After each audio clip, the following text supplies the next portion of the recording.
Welcome to the 5-Minute Mysteries podcast from 5minutemysteries.com, where every week we take a look at a mysterious disappearance, object, place, or other mystery in about 5 minutes. If you enjoy the show and would like to support us, please consider buying us a coffee. Head on over to 5minutemysteries.com/coffee to see how. This is episode 26, The Mystery of the Amber Room.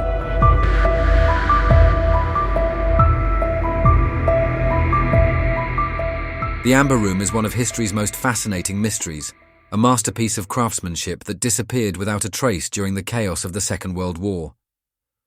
Once considered the eighth wonder of the world, the room was an extravagant work of art made entirely from amber panels, gold leaf, and intricate mirrors, creating an opulent and mesmerizing spectacle.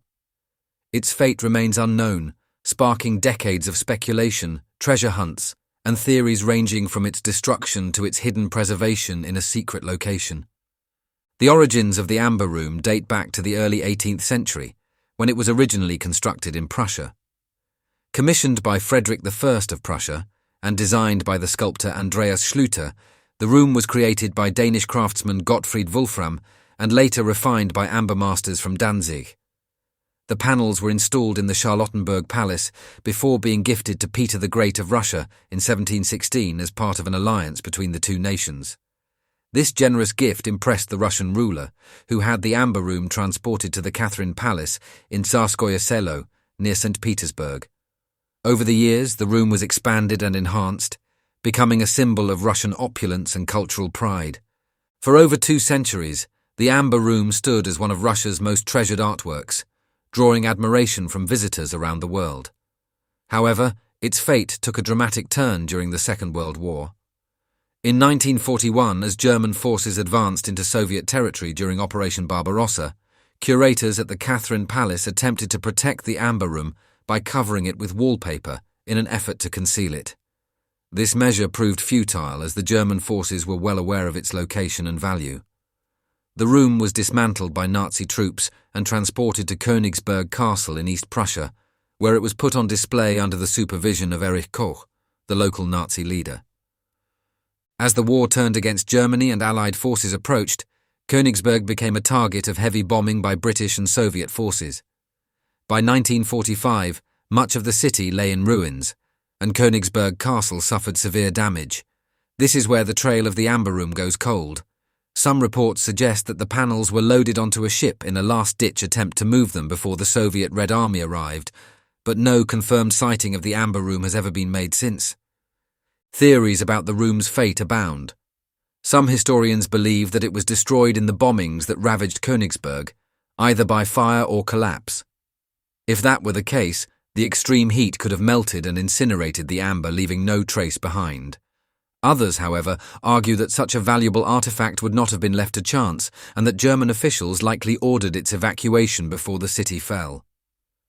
Rumours persist that it was hidden in underground bunkers, secret vaults, or even sunken in the Baltic Sea aboard a doomed vessel. Over the years, numerous treasure hunters, historians, and government agencies have searched for the lost Amber Room. Several expeditions have explored former Nazi hideouts, abandoned mines, and subterranean tunnels in Germany, Poland, and Russia, but none have yielded definitive proof of its whereabouts. In 1997, a small piece of the room's decorations surfaced in Germany, recovered from the family of a former soldier who had served in Königsberg. This discovery fueled hope that at least some of the Amber Room's panels may have survived and been taken as war loot by individual soldiers rather than being completely destroyed. While its true fate remains unknown, efforts to recreate the Amber Room have been successful. In 1979, Russian craftsmen embarked on a decades-long project to replicate the room using historical photographs and documents. The reconstructed Amber Room was unveiled in 2003 at the Catherine Palace, marking the 300th anniversary of St. Petersburg. This painstaking reconstruction allowed visitors to experience the splendor of the original room, even if its historic counterpart remains lost to time. The mystery of the Amber Room endures, fueled by new theories and occasional claims of discovery. Some believe that hidden documents or testimonies may one day reveal its location, while others suspect that the room was deliberately destroyed to prevent it from falling into enemy hands.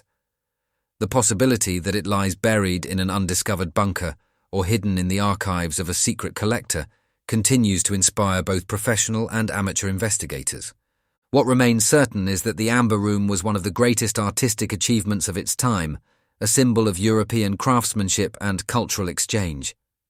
Its disappearance remains one of history's most tantalizing unsolved cases, ensuring that the legend of the Amber Room will continue to captivate historians, treasure hunters, and enthusiasts for generations to come. I hope you enjoyed that episode of the 5-Minute Mysteries podcast from 5minutemysteries.com. If you did, why not leave us a review wherever you get your podcasts? And don't forget to subscribe so you don't miss any future episodes. If you would like to support us more directly, please consider buying us a coffee. Head on over to 5minutemysteries.com/coffee to see how. Also, please check out our other 5-minute podcasts. You will find them all at 5minuteproductions.com. Thanks for listening, and I'll see you next time.